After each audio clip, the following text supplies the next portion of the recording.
Sir ALP में और technician में गणित के लगभग 20-20 क्वेश्चन होते हैं, वही ग्रेड थर्ड में गणित के 25 क्वेश्चन आ जाते हैं।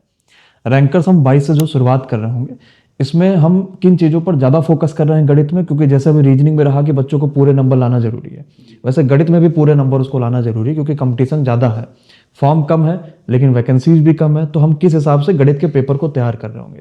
सर जैसा कि 2024 और 25 वाले जो एग्जाम्स हुए उनमें देखा गया कि जो सबसे इम्पोर्टेंट चीज़ है वो है कैलकुलेशन, और थोड़ी सी लैंग्वेज बदली हुई है। उसका रीज़न ये कह सकते हैं एआई है, और एआई जब भी क्वेश्चन बनते हैं तो उसमें डेसिमल का बड़ा यूज होता है।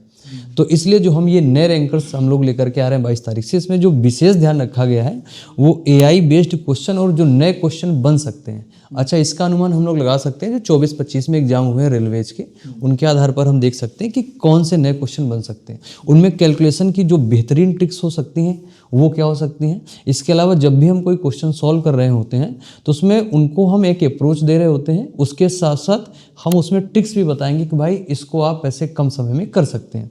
इसके अलावा कुछ विशेष टॉपिक है, जैसे डीआई हो गया। डीआई के क्वेश्चन बच्चे जनरली छोड़ देते हैं या फिर ये सोचते हैं बाद में करेंगे, टाइम नहीं मिल पाता है, तो उनमें हम कम समय में कैसे कर सकते हैं। स्टेट के क्वेश्चन हो गए, मेंसुरेशन हो गया। मेंसुरेशन भी बच्चा कैलकुलेशन की वजह से ज़्यादा छोड़ देता है, तो मेंसुरेशन में बहुत अप्रोच है। वो जब एक आप कॉन्सेप्ट सीख लेते हैं उसके बाद में वो उसी कॉन्सेप्ट से ही ट्रिक्स निकल के आ जाती हैं, तो वो सारी चीज़ें हम यहाँ पर देने वाले हैं। कोऑर्डिनेट ज्योमेट्री हो गया, ये भी बच्चा छोड़ देता है, लगता है कि बहुत कठिन है, लेकिन अगर डायग्राम के माध्यम से करेंगे तो वो भी चीज़ें आसान हो जाती हैं।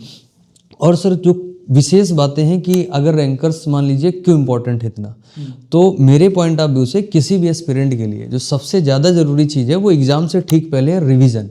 और मुझे लगता है कि अगर आप मॉक टेस्ट दे रहे हैं और तो उससे एक तो कंप्लीट रिवीजन होता है सबसे पहली चीज़। दूसरी बात ये कि बच्चे को स्पीड पता लग जाती है कि हम इतने क्वेश्चन इतनी देर में कर पा रहे हैं, या पर्टिकुलर मैथ का सेक्शन इतने समय में कर पा रहे हैं। स्पीड मेंटेन होती, एक्यूरेसी पे काम हो जाता है और संपूर्ण रिवीजन होता है, क्योंकि हर टॉपिक से क्वेश्चन आता है। अच्छा, 24-25 के एग्जाम में एक चीज़ और देखी गई है मैथ में कि हर टॉपिक से उन्होंने क्वेश्चन पूछा तकरीबन, और यहाँ पर टाइम मैनेजमेंट उसको पता चल जाता है। और सबसे बेहतरीन चीज़ ये है कि यहाँ से कॉन्फिडेंस बच्चे के अंदर आ ही जाता है। ये जो है इंपॉर्टेंट चीज़ें हैं।